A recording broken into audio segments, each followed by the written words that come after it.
podemos ir complementando, ¿no? Sí. Porque siempre es un poquito árido el tema de la membrana peritoneal porque requiere, como les decía, es todo un capítulo. Entonces, hemos tratado de comprimir como para que nos dé el tiempo y podamos tener por lo menos las generalidades de la membrana peritoneal en diálisis peritoneal. En esta oportunidad vamos a ver, entonces, por un lado hemos visto la membrana peritoneal, ahora veremos lo que es el acceso peritoneal. El acceso peritoneal que es conformado no solamente por el catéter, sino también por el orificio de salida que va a generarse para poder extraer o visibilizar el catéter peritoneal, la zona que queda externa, ¿no? Si este catéter eh, esperamos todos que siempre funcione adecuadamente, este catéter o el tratamiento en sí no va a tener ningún problema.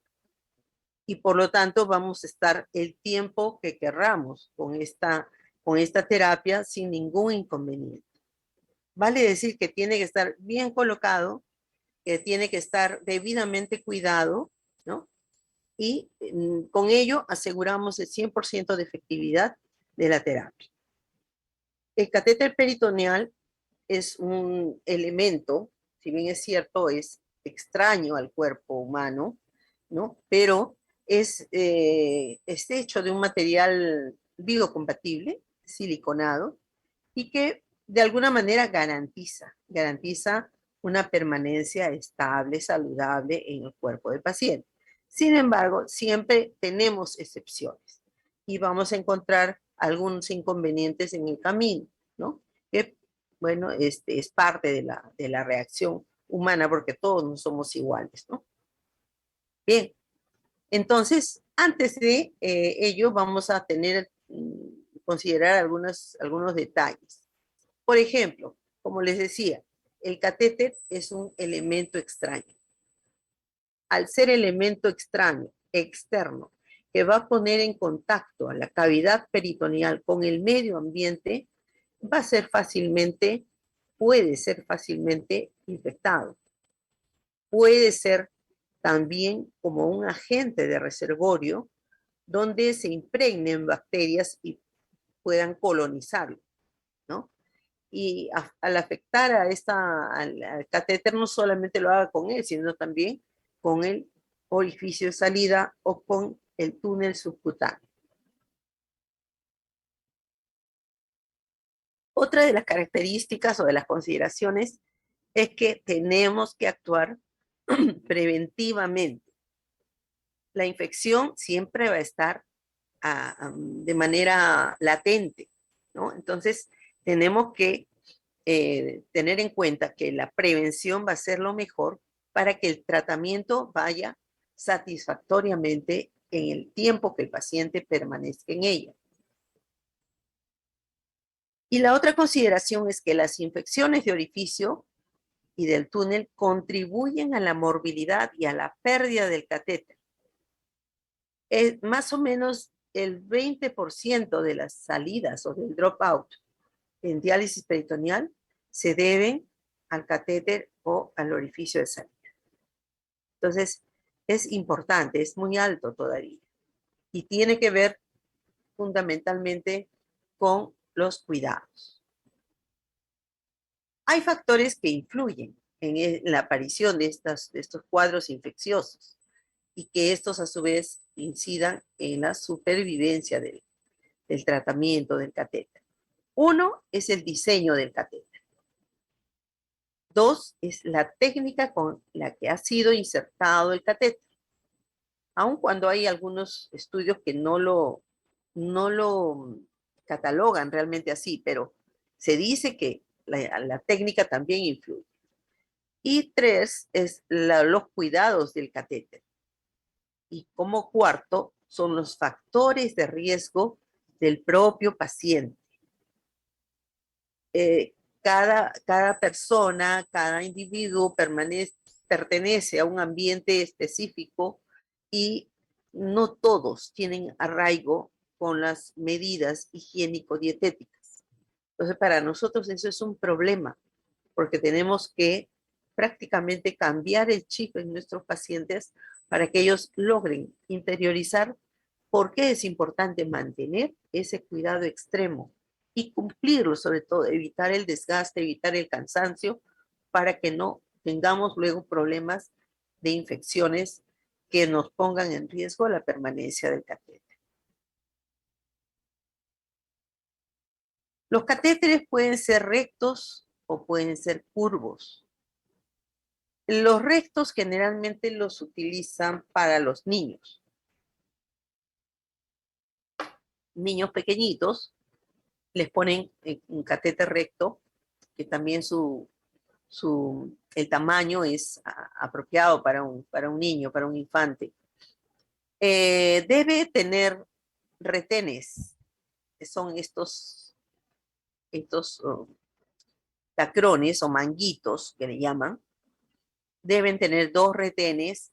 En el caso de los niños pequeñitos, sobre todo es solamente un retén, ¿no? Pero ya en el caso de los niños grandes o los adultos son dos retenes. En los adultos sí, sin lugar a duda, todos deben usar este catéter curvo, como lo ven ustedes acá. Es el le llamamos de colita de cerdo, ¿no? Eh, el catéter Tenkov, que es el que mejor funciona.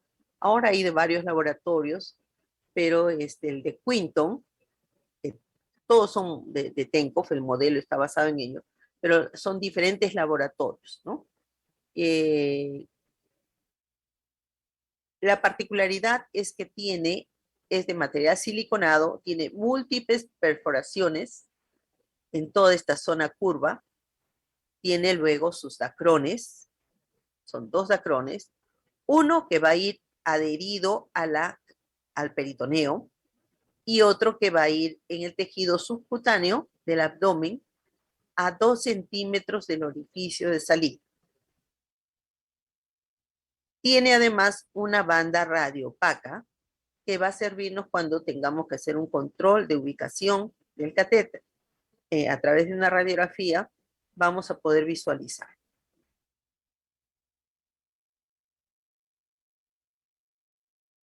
Eh, Como les decía en la ponencia anterior, la ubicación es importante, ¿no? Este sector es donde debe estar ubicado el catéter, pero algunas veces no suele quedar tal como uno quisiera, sobre todo porque hay técnicas. Una de las técnicas es la percutánea o Selinger, así se llama, es a ciegas prácticamente. A través de una incisión de 3 o 4 centímetros, introducen con la ayuda de un kit eh, introductor de catéter y tratan de irse hasta esa zona. Otra de las técnicas de colocación es la quirúrgica, que es ya prácticamente a cielo abierto y en donde de alguna manera tienen mayor exactitud para colocar el catéter. Y otra de las técnicas que es la más acertada, la que mejores resultados nos da, es la laparoscópica. ¿Por qué? Porque inclusive en la laparoscópica generan un punto de sujeción de esa punta de catéter, la fijan al peritoneo. ¿Por qué? Muchas veces hay complicaciones. Y una de las complicaciones es que ese gran momentum que hemos visto en la parte de la membrana peritoneal atrapa al catéter, envuelve al catéter y ya lo hace disfuncional. Entonces, para que eso no ocurra, se hace esa fijación en peritoneo. O si no, es migración de catéter, porque así como el momentum quiere atrapar, el catéter escapa y en el afán de atraparlo lo dispone hacia la zona más alta, que puede ser hacia este lado, y tampoco nos va a servir cuando el catéter quede allí. Entonces, se recomienda cuando es laparoscópica, pueden hacerle el punto de sujeción. Pero cuando es técnica percutánea o la quirúrgica, generalmente no lo hace, ¿no? Entonces, tenemos ya en la cavidad peritoneal la ubicación del catéter y que queda listo para la utilización del sistema de doble bolsa. Antes de ello, es preciso que haya una evaluación prequirúrgica del paciente para poder tener justamente éxito en esta ubicación o colocación del catéter peritoneal. Primero que nada, tenemos que el paciente hacerle un frotis nasofaríngeo. ¿Por qué? Porque hay pacientes que son portadores del estafilococo aureus. Entonces, esos pacientes pueden fácilmente contaminar su catéter en el momento de la diálisis y luego podríamos tener una peritonitis o infecciones de orificio por esta bacteria. Otra es la valoración de la pared abdominal. Tenemos que evaluar a este paciente, por ejemplo, yo tengo que evaluar primero que nada cómo está ese abdomen. Aquí, por ejemplo, tenemos un problema, tenemos una hernia. Aquí tenemos pliegues grandes. Imposible que el orificio de salida pueda estar en este sector, porque ahí hay un pliegue grande. Entonces, todo ello se hace antes de la cirugía. Para poder elegir la zona del dónde va a quedar el orificio de salida, es la evaluación de este paciente, por ejemplo, saber dónde usa la correa, en qué sector o dónde cae su correa. Debe estar alejado de cicatrices o de ostomías. Debe evitarse las zonas de pliegue, como ya les dije aquí, o zonas de presión. Debe estar ubicado en cuadrantes inferiores de la pared abdominal. Debe estar visible para el paciente. ¿Por qué? Porque él es el que va a hacer luego su propio autocuidado de ese sector, de ese orificio de salida. Él tiene que ser capaz de mantenerlo limpio, sano, para que no se contamine o no tengamos riesgos con el catéter. Debe tener una salida o emergencia de tipo caudal. Tipo caudal. Acá les pongo yo la flechita, significa que el catéter cuando salga deba salir hacia abajo, ¿no? Supongamos en esta paciente, la cirugía la van a aperturar aquí, en una línea paramediana a la altura más o menos del ombligo, paraumbilical.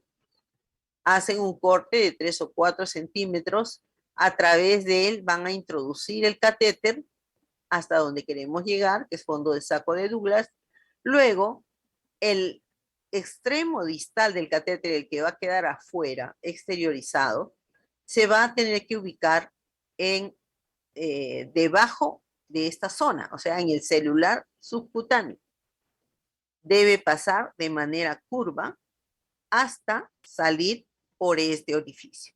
Este sería el orificio de salida del paciente, ¿sí? Entonces, las técnicas quirúrgicas que emplean nuestros médicos generalmente es así. Y generalmente lo hace solo el nefrólogo porque cuando lo hacen en cirugía a veces no toman en consideración este punto.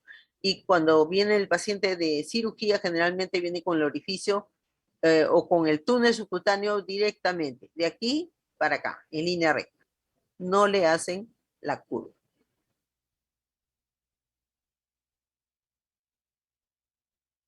Cuando hablamos de la creación del orificio de salida, digamos que este es la ranura por donde han insertado el catéter. Es la incisión por donde se introdujo el catéter. Pero vamos a tener que hacer la curva que vimos acá, esta curva, ¿no? Entonces, esa curva la vamos a hacer con un elemento que se llama tunelizador, que es como un estilete largo que se adhiere al extremo distal del catéter y con eso se pasa por el celular subcutáneo y se hace un piquete en esta zona. Se exterioriza por allí en una primera fase. Luego, esa misma zona o ese mismo catéter que ya lo sacamos por acá, lo vamos a volver a introducir por ese mismo punto. ¿Para qué? Para que salga por este otro punto. ¿Sí?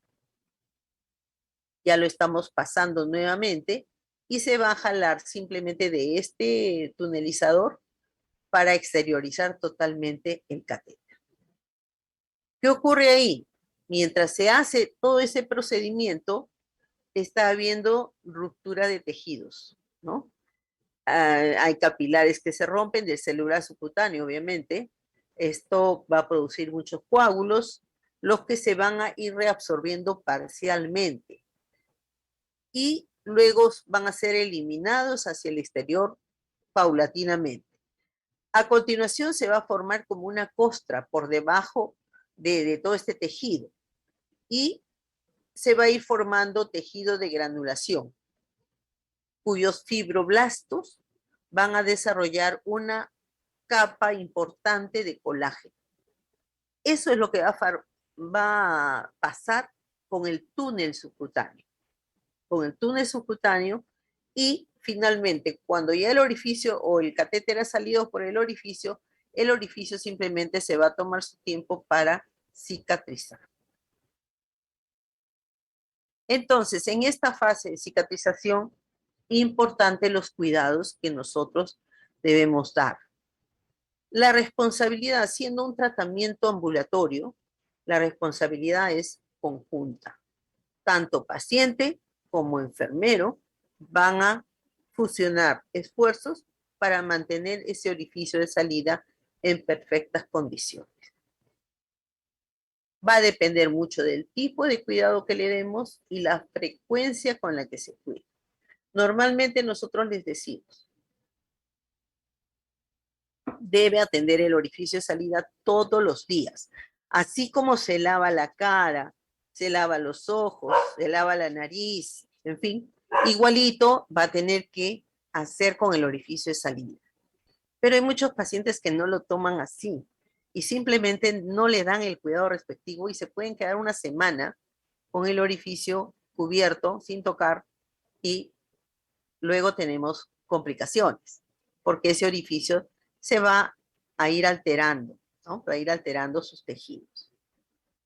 Entonces, el cuidado enfermero tiene que darse desde la fase quirúrgica, que es en el momento en que le van a insertar el catéter, y luego en la fase de seguimiento, que es cuando ya el paciente va a estar en el domicilio o pudiera estar en tratamiento o no también, porque hay pacientes que le suspenden el tratamiento por un tiempo, pero como sigue con el catéter, nosotros tenemos que seguir vigilando que ese orificio se mantenga saludable.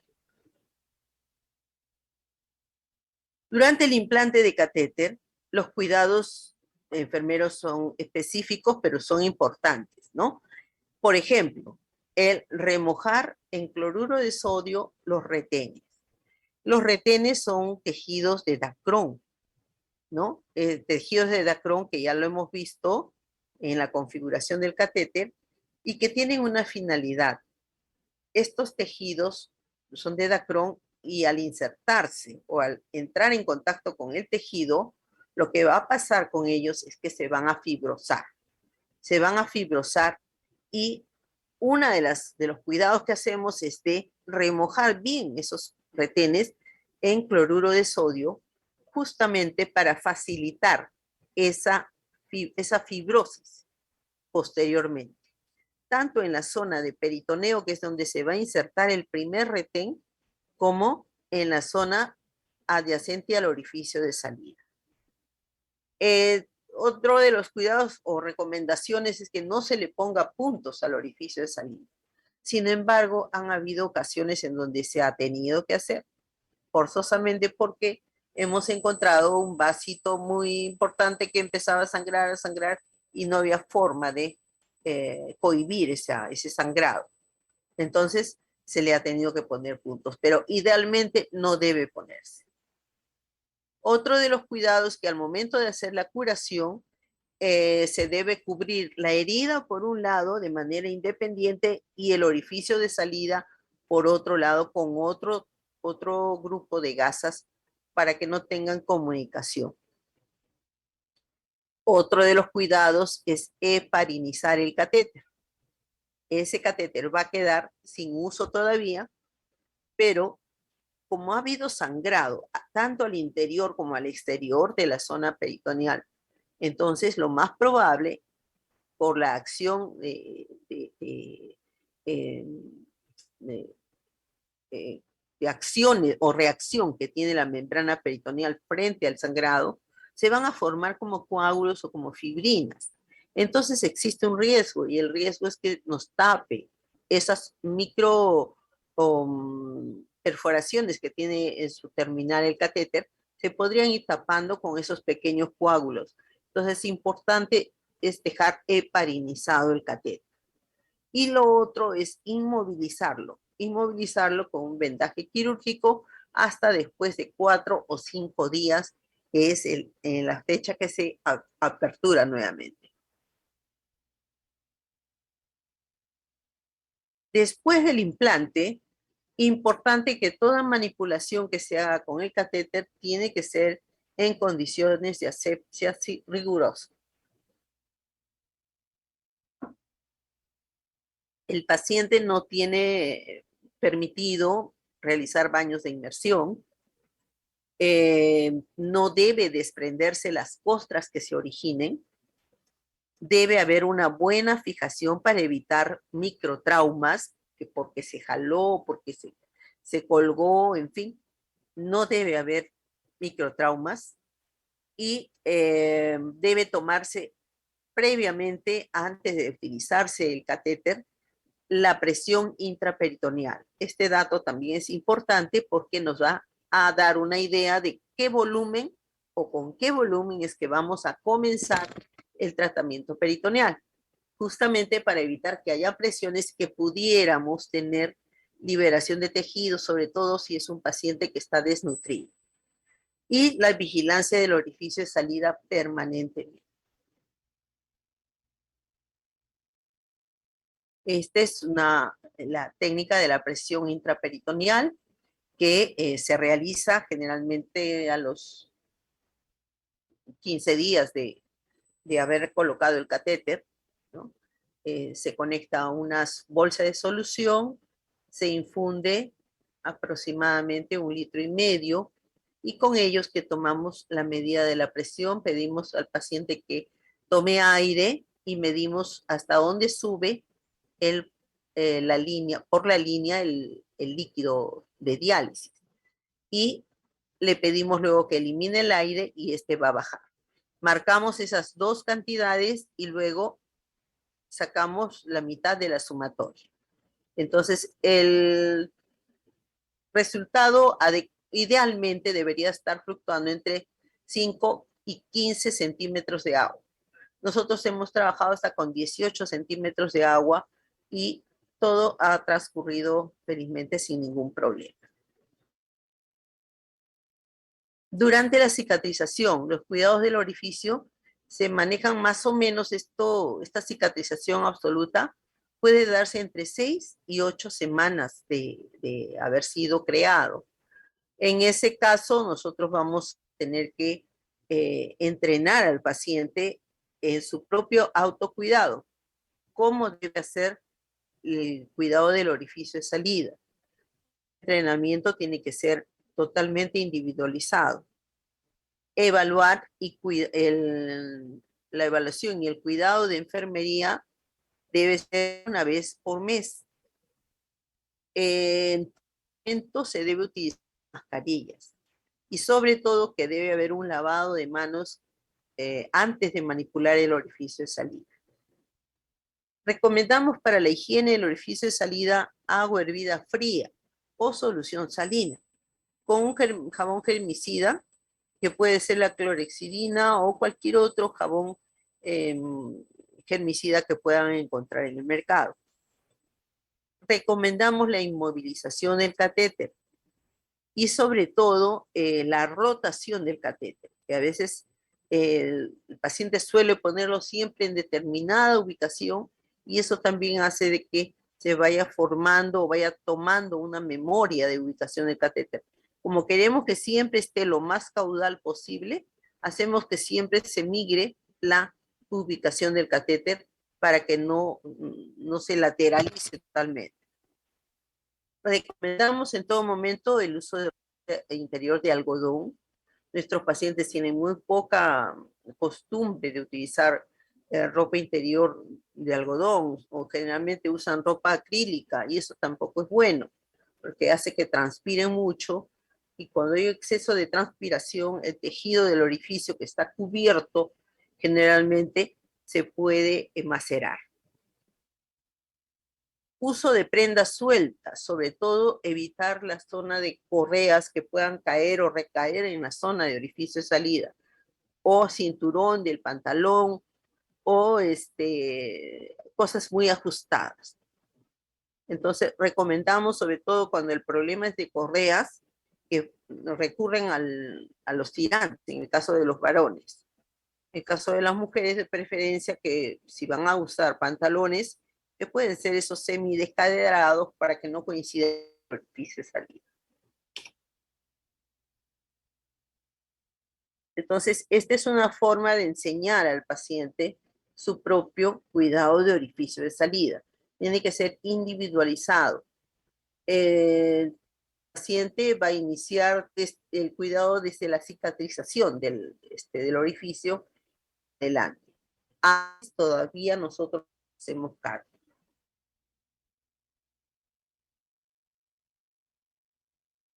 A lo largo de todo este tiempo hemos ensayado una serie de cuidados y bueno, algunos han funcionado muy bien, desde que usaban corriente. Pero ¿qué pasaba? Habían casos en donde los pacientes vivían en zonas donde su abastecimiento de agua era potable, sino a través de camiones cisternas. Entonces había tuve una paciente que venía, pero este catéter, este orificio se infectaba con Escherichia coli. Ya, te descuidaste y todo. Te vamos a volver a poner otro catéter. Creamos otro orificio de salida. Y nuevamente regresaba con la misma bacteria, con el orificio contaminado por la misma bacteria. Entonces, al final, llegamos a esa conclusión. Ella estaba utilizando para bañarse el que le abastecían los camiones cisternas. Entonces, por allí, dándose la contaminación del edificio de salida, ¿no?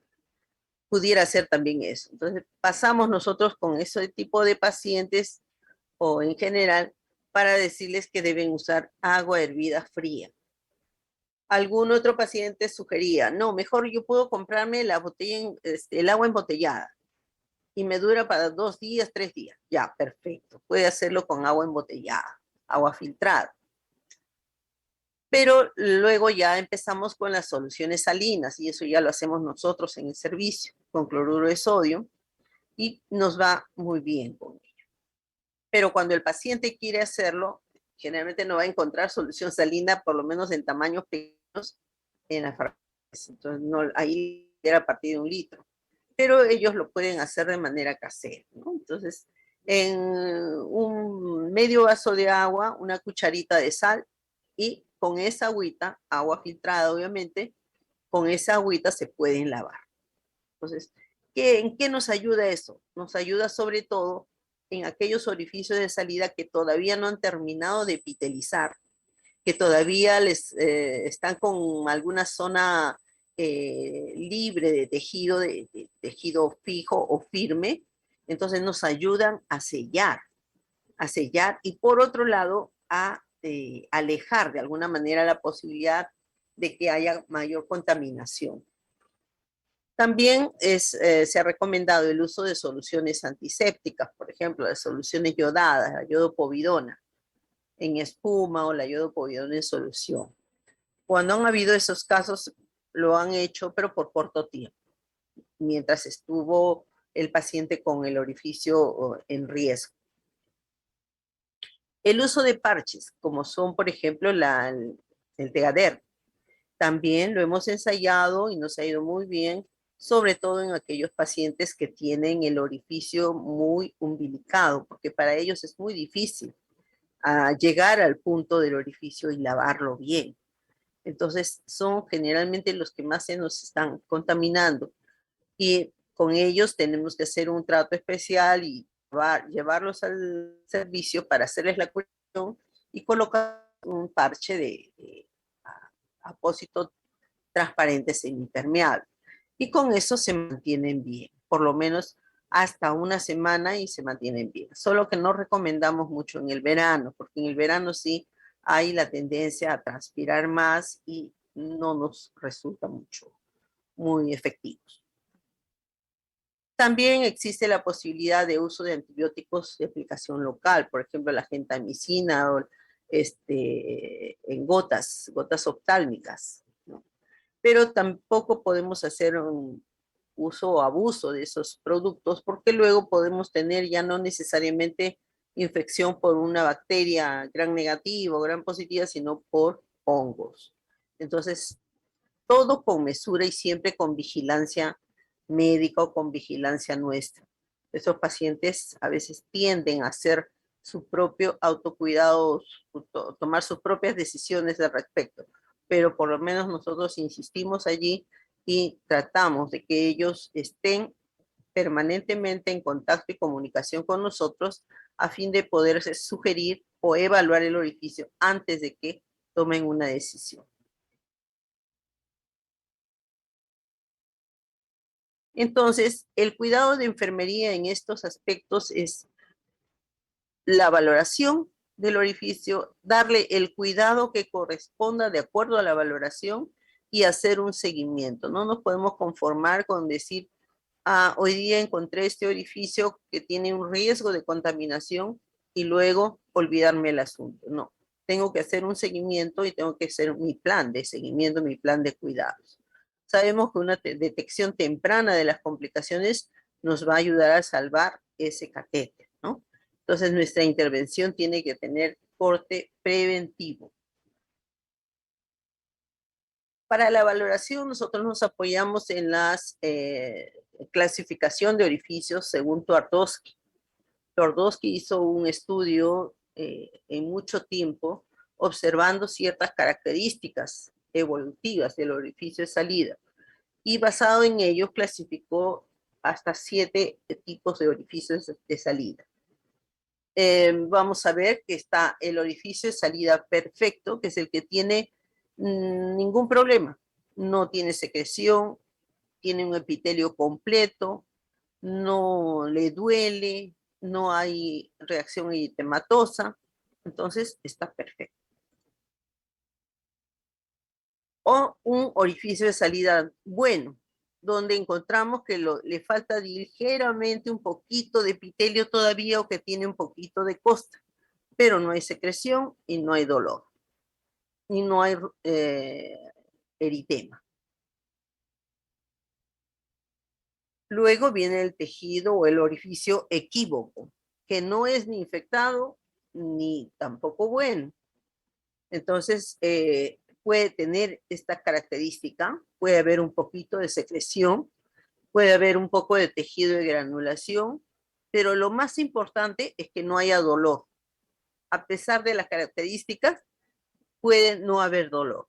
Entonces, mientras esto ocurra, en estos 3 tipos de orificio, estos están en manos de la enfermera y la enfermera los puede controlar y los puede seguir perfectamente, sin intervención de otro profesional. Pero pasamos a otro tipo de clasificaciones y está el infecto agudo. Miren, este es un orificio infecto o agudamente infectado, hay secreción, hay eritema bastante amplio, hay edema, ustedes pueden percibir allí que hay un poco de edema, y por supuesto que cuando ustedes palpan este orificio, el paciente les va a referir dolor. Ese es un infecto agudo.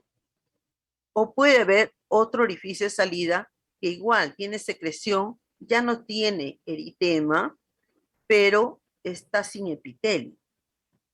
Puede que no haya dolor. Entonces, cuando ustedes le preguntan a ese paciente, ¿cuánto tiempo ya está este orificio?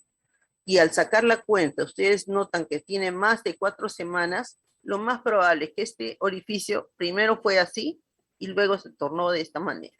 En ese caso ya lo llamamos como infecto crónico. La otra clasificación es la infección del retén.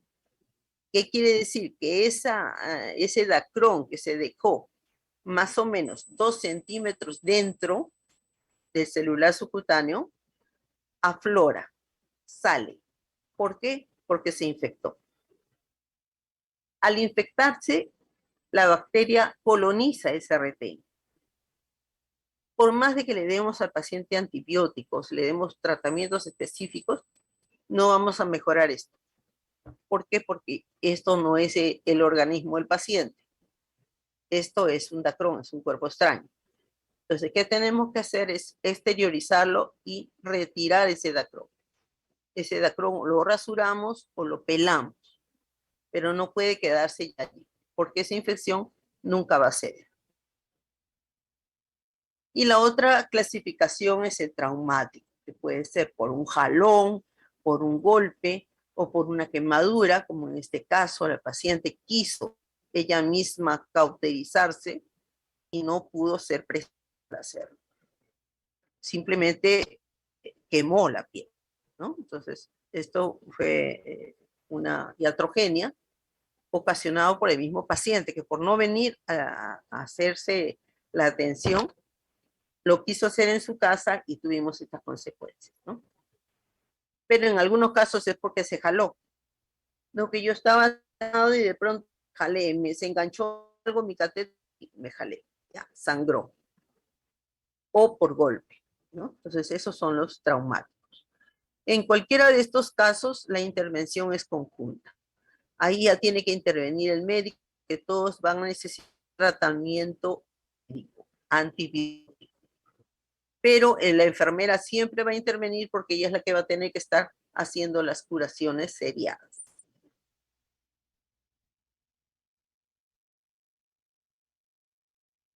El cuidado generalmente es estandarizado.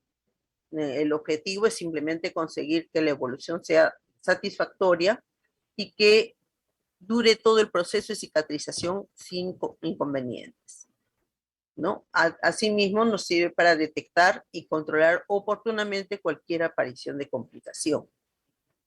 Entonces tenemos la septización, que es en aquellos orificios que son perfectos, ¿no? Solamente es agua, jabón y secado y una buena fijación. Está la otra intervención que es la curación, que es agua, jabón, más una solución desinfectante, más una limpieza por fuera, alrededor de todo el orificio con alcohol puro.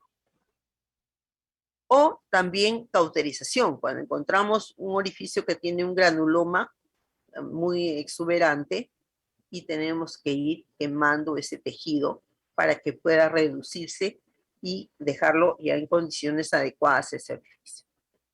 Se hace con nitrato de plata, 50%, luego con un desinfectante y se aplica mupirocina al final.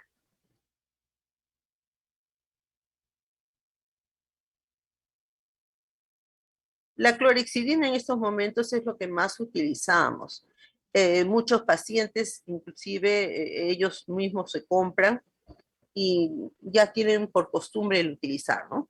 Su clorexidina al 2%, las gasitas estériles, la solución salina, que puede ser casera o puede ser ya de farmacia, y el esparadrapo de papel, ¿no? La clorexidina nos cubre muy bien a tanto bacterias gram positivas como gram negativas. Hay también implemento de nuevas estrategias para cubrir el tema de los orificios de salida. Por ejemplo, cuando venimos o vemos orificios de salida que están sin epitelio o que tienen ya formando tejido de granulación. En esos casos utilizamos el hipersodio. Y el hipersodio nos ayuda mucho a disminuir totalmente el tejido de granulación y sobre todo a mejorar el tejido que se encuentre macerado. Porque como es mucho más salado, parece que esto ayuda a que se seque mejor el tejido. Los orificios umbilicados, otro problema, porque nuestros pacientes tienden a engordar con el tratamiento. Esto va a incrementar el riesgo de infección de orificio. Entonces a ellos los apoyamos, como les decía, y los curamos una vez por semana. Y a su vez, durante la visita domiciliaria también realizamos la observación y el cuidado del orificio. El ATS o apósito transparente semipermeable, comúnmente llamado Tegader, pero no es el único que presenta este producto, sino hay otros laboratorios más. Tegader es de TCM.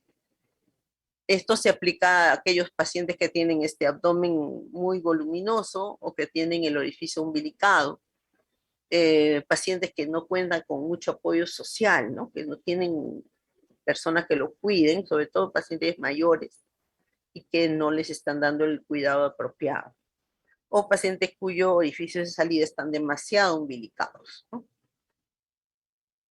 En este caso de los orificios umbilicados,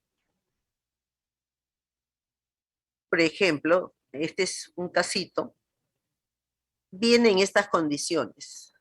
A veces cuando están así, ellos dicen, yo me limpio todos los días, yo me lavo. Sí, claro, se lavan muy bien, pero se lavan solamente por fuera, por fuera. Pero cuando yo retraigo este catéter y lo exteriorizo, mejor dicho, o retraigo la piel del abdomen hacia afuera para extraer el catéter, me voy a encontrar con esto, ¿no? Miren todo este sector.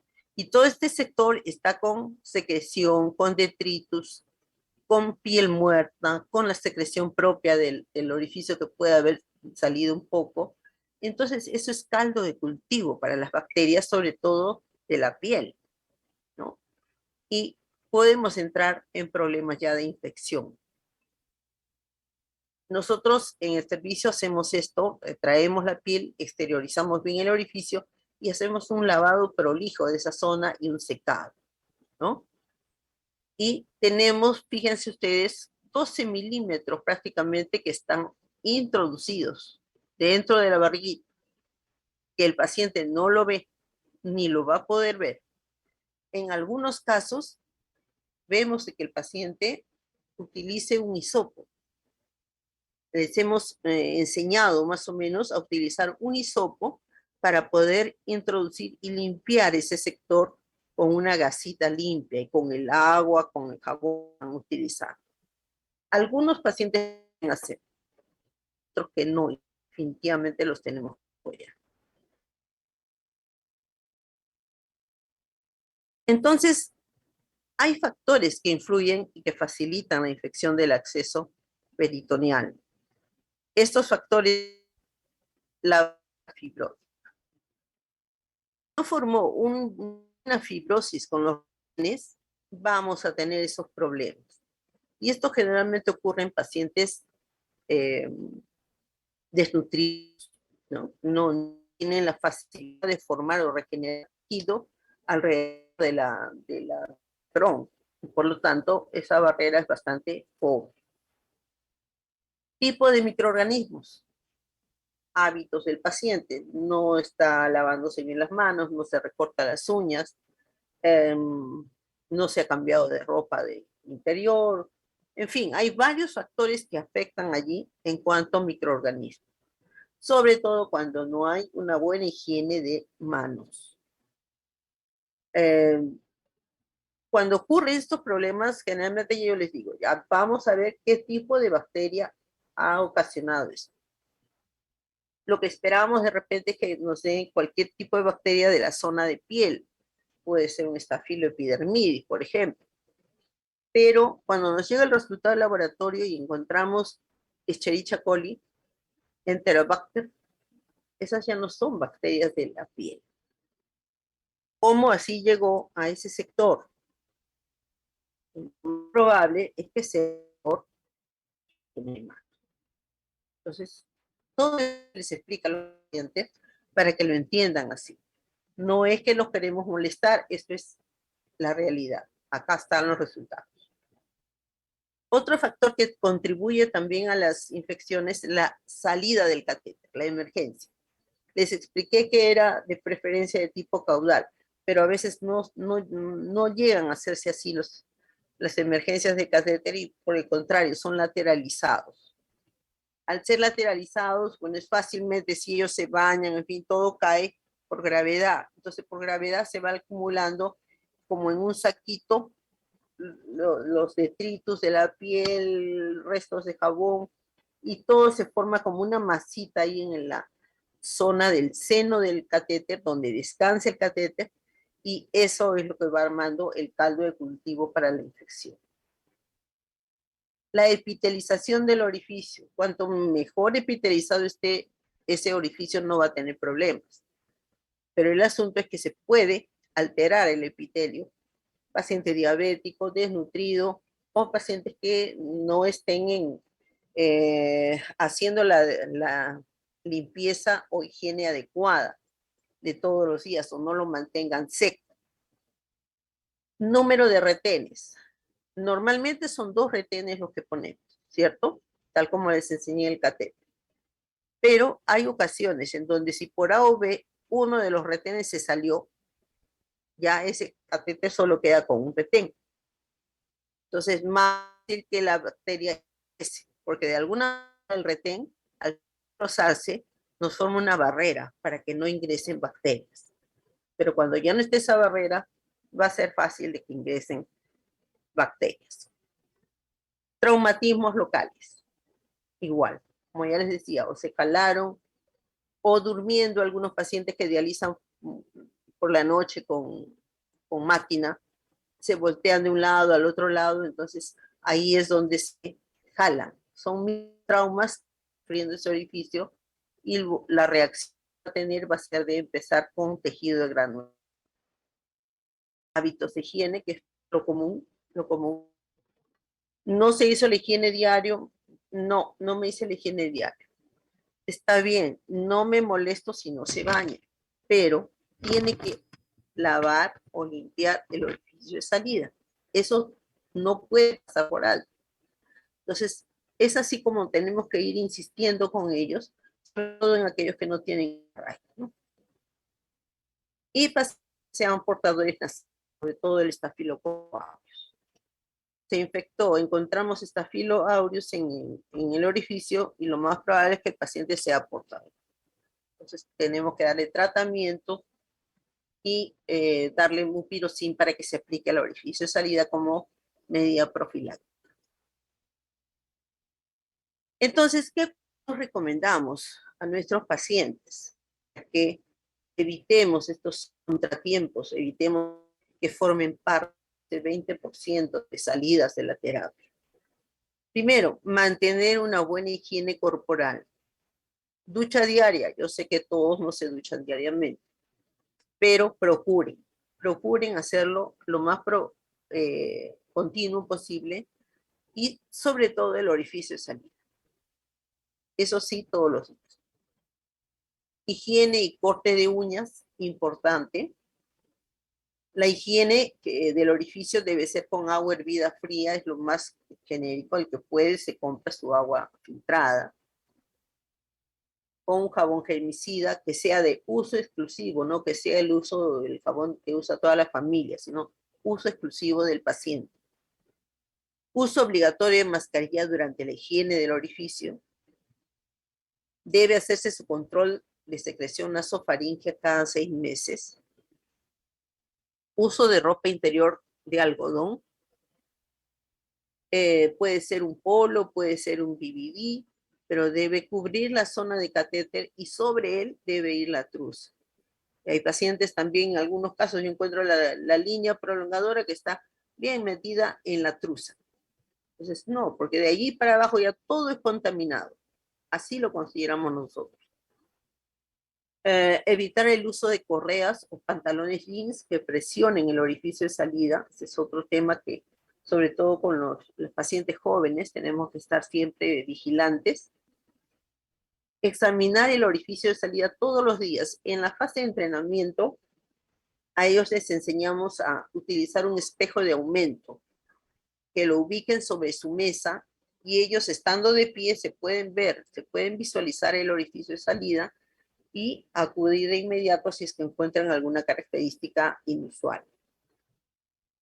En climas cálidos, recomendamos que la higiene se haga 2 veces al día, porque es probable que transpiren y excreten también un poco de sustancia cerosa. Evitar rascarse. Evitar rascarse la zona por ningún motivo, ni aplicar soluciones o sustancias que le pueda recomendar el amigo, el vecino, qué sé yo. Realizar este cuidado diario en el momento de mayor tranquilidad. Ese es otro tema, porque hay pacientes que trabajan o estudian y andan apuraditos. Entonces ellos tienden o quieren hacer a veces el cuidado en la mañana, pero en la mañana les gana la hora. Y hemos tenido además accidentes, por ejemplo, con cortes de catéter. ¿Por qué? Porque por hacer rápido, despegar rápido la gasa del orificio de salida, utilizan tijera. Entonces, al utilizar la tijera se les va y han cortado catéter en varias oportunidades. Y eso sí es una emergencia. El personal de enfermería, ¿qué debe hacer? Debe usar también mascarillas, es obligatorio durante el examen. Y también su control nasofaringeo de presencia de este estafilococo aureus. Usar guantes, no necesariamente estériles, para cada evaluación o curación. Obviamente está descontado que la enfermera debe tener uñas cortas. Iniciar el examen, siempre tenemos que iniciar el examen del orificio de salida desde la zona de túnel. Tenemos que ir palpando, porque en ese trayecto podría estar organizando también alguna infección. Aseptizar primero y luego evaluar. O sea, ¿qué quiero decir con esto? Primero, aplicarle el jabón y la solución, limpiar bien la zona y después evaluar. Porque así yo puedo evaluar el orificio, pues está perfecto. Pero cuando yo aseptizo, ahí vuelvo a evaluar y ahí me puedo encontrar con el sector de tracto sinusal sin epitelio, por ejemplo, ¿no? Que le falta epitelio. Entonces, siempre es bueno primero lavar y después evaluar.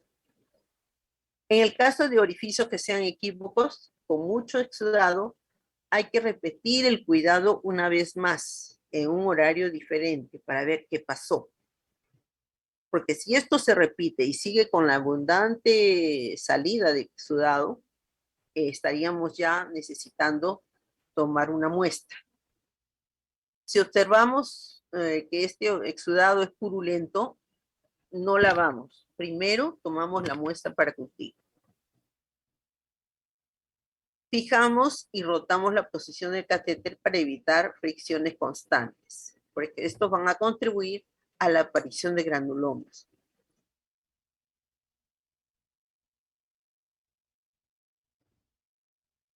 Entonces, fijar y rotar la posición del catéter, anotamos la evolución y describimos las lesiones que podamos ubicar en el orificio. Para eso dividimos en cuadrantes el orificio, ¿no? Y de acuerdo a las manijas del reloj, puede describir, por ejemplo, yo curo un orificio y me encuentro con entre las 12 y las 6 existe una con falta de... Entonces, la enfermera que va a venir mañana o que lo va a ver ese paciente mañana, que se, ya sabe lo que encontró. Ya sabe cuando lee la evolución anterior y dice lesión entre 12 y 6, ya saben que son resultados de lesión. Si es necesario utilizar una lupa para poder examinar bien ese orificio de salida. Ahora, hoy en día, hay unos lentes de aumento, ¿no? Que venden mucho por las redes sociales. He visto muchos avisos, ¿no? Un tipo casquitos o tipo lentes que ayudan a visualizar mejor de cerca las lesiones que pudieron haber en el orificio de salida. No hay que buscar los antibióticos tópicos. Como les decía, me puedo evitar la aparición de bacterias gram negativas, pero puedo facilitar la entrada de oportunistas. Los oportunistas siempre van a ser los hongos. Cada paciente debe tener un lápiz de plata, es que hay necesidad de cauterización. El lápiz es totalmente personal. Creo que con esto hemos concluido la presentación. Ahora sí quedaría para cualquier pregunta que tengan ustedes, por favor, que creo yo que será la forma más nutrida de poder eh, dar a conocer más conceptos o más casos de los que hayan manejado en todo el tiempo que tengo en la especialidad.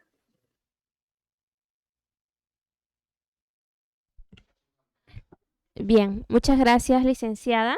Vamos a pasar entonces a las preguntas, ¿sí? Recuerden que tienen el botón del chat, el botón también para levantar la manito y con ello leemos sus preguntas. También en Facebook estamos atentos a sus consultas.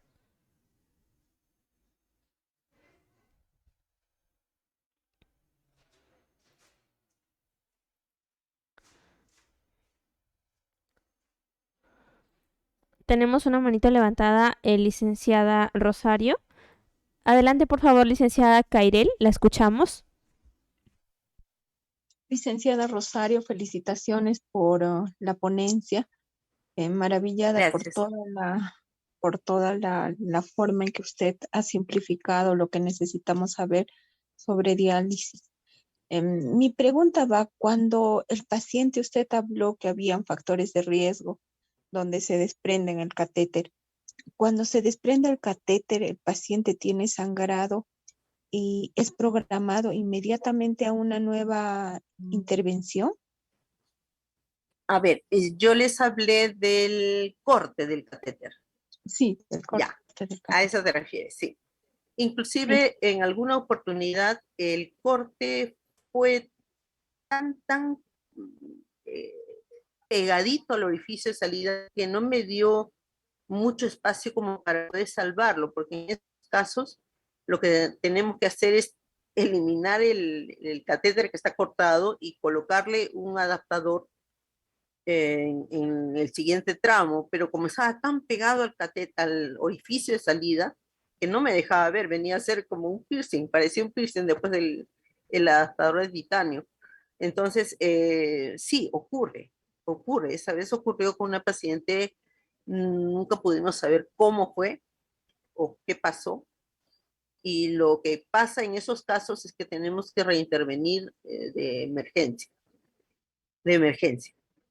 Si fuera un corte que me deja un espacio más o menos de unos 5 centímetros o 6 centímetros expuesto, puedo continuar. Simplemente hago el corte del catéter, le vuelvo a poner otro adaptador de catéter y otra línea de prolongadora nueva, ¿no? Entonces con eso salvo la situación, pero ya el paciente se queda con un tramo muy cortito de catéter.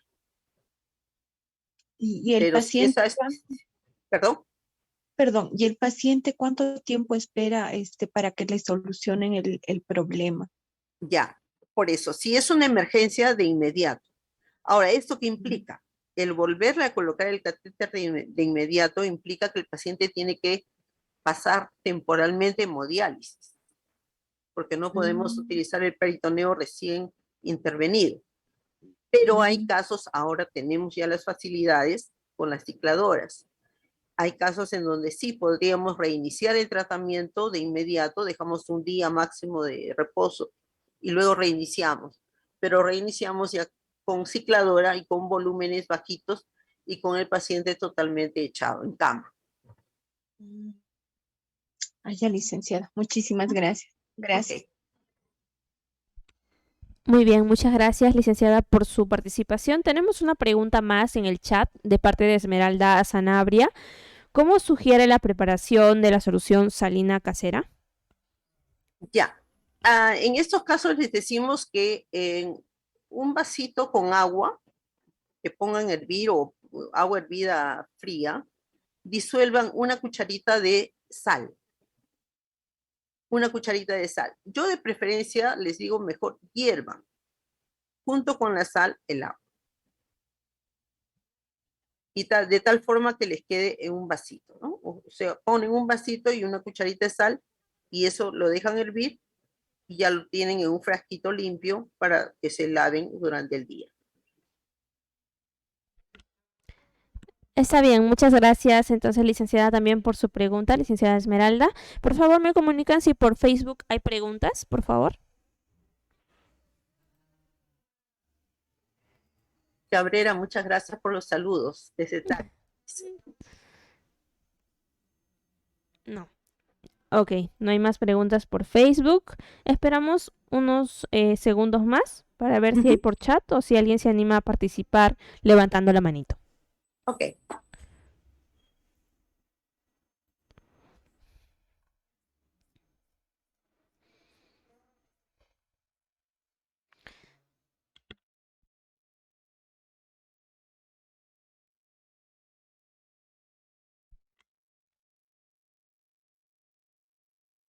No hay más preguntas. También puede ser un aporte, alguna experiencia tal vez. Claro. De repente alguien puede tener alguna práctica en algún lugar, pueden trabajar con pacientes o de repente yo les puedo comentar alguna cosa, ¿no? Por ejemplo, en el caso de, como les comentaba, en esta situación de una paciente que no vivía acá en Lima, sino en Chincha, y que no sabíamos cómo estaba la vivienda o cómo era su abastecimiento de agua, pero aquí también en Lima existen muchos casos y desde ahí ya aprendimos, ¿no? Cuando preguntamos el lugar de vivienda, evaluamos la vivienda y ahí nos enteramos muy bien de cómo es su abastecimiento de agua, si es potable, de red pública o si es de cisterna. Esto es fundamental porque sabemos que el agua de camión de cisterna está contaminada. Eso no. Y lo otro es que a veces son pacientes que tienen tanque elevado y también en los tanques elevados puede haber contaminación.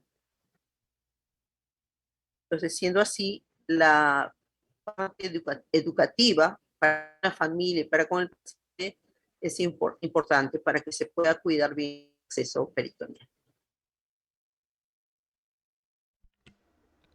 Bien, licenciada. Al parecer no hay más preguntas, todo ha quedado claro. Solamente hay un saludo de parte del licenciado Berniz desde Apurímac.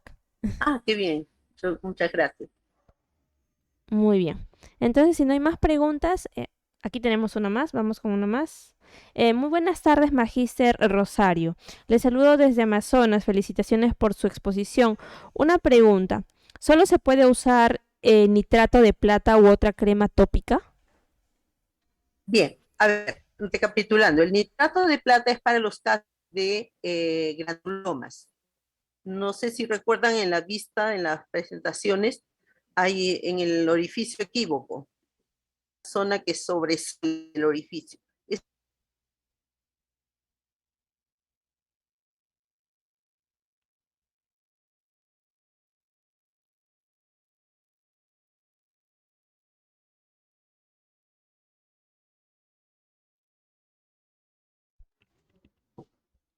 Pero se cauteriza solamente esa zona de granuloma, con toques suaves, toquecitos suaves.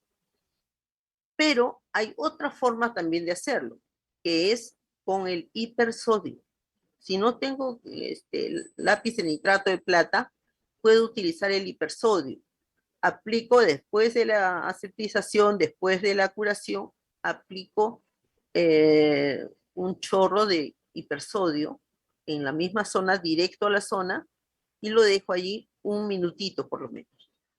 Un minuto y luego ya seco y envuelvo con una gasita estéril y vuelvo a citar al paciente en 48 horas para evaluar.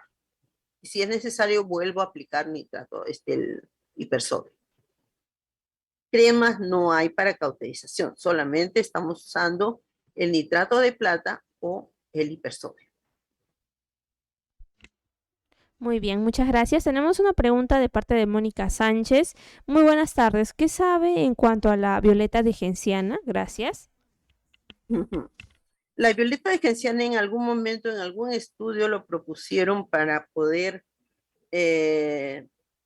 para que tenga la misma acción del hipersodio a efectos de controlar un tejido macerado. O sea, lo que se quiere es que el tejido circundante al orificio esté seco, siempre seco. Pero a veces se macera por la transpiración. Es como cuando si sumergimos nosotros las manos en agua por un buen tiempo, luego las sacamos y miramos la palma de las manos y van a estar como remojadas, ¿no? Así sucede cuando hay secreción o cuando hay mucha transpiración. Entonces, la violeta genciana en su momento hubo un estudio que lo proponía para prevenir, para evitar las infecciones, pero la apariencia a veces no es la más adecuada, ¿no? Entonces, no necesariamente era grato utilizarlo, pero sin embargo sí lo hacían. Habían colegas que sí lo hacían en determinados hospitales y que probablemente les funcionaba, ¿no? De mantener seca la zona que circundaba el orificio de salida. Muy bien. Muchas gracias, licenciada Mónica, por su pregunta también. Em, bueno, con ello ya terminamos las preguntas. Muchísimas gracias, licenciada Rosario, por acompañarnos en este curso. Ha sido un placer en realidad. Ok, muchas gracias también y espero que todos, bueno, que haya sido lo suficientemente claro como para darnos una idea de lo que es realmente la relevancia de este cuidado y sobre todo la relevancia de la intervención de enfermería. La enfermería tiene más del 90% de las intervenciones en diálisis peritoneal y por ello es que debería de haber esta discusión para poder empaparnos más del asunto y entenderlo mejor. Probablemente esto en un futuro también tenga tanta cobertura como la tiene hemodiálisis, tanta extensión o expansión. Así que ahí estamos y las veces que necesiten pueden solicitarme, no hay ningún problema. Bien, muchas Muchas gracias. gracias. Muchas gracias, licenciada. Un saludo también por las fiestas navideñas y un próspero año nuevo. Gracias, de igual manera, también para todos los colegas que nos están eh, observando, que nos están escuchando, que tengan unas excelentes fiestas navideñas en medio de todo, pero trataremos de pasarla bien, con mucha fe y tener la unión familiar que tanto buscamos. Así es, muy importante. Muchas gracias, licenciada. Hasta luego. Ok, muchas gracias también para todos. Muy bien, estimados. Entonces vamos a pasar las votaciones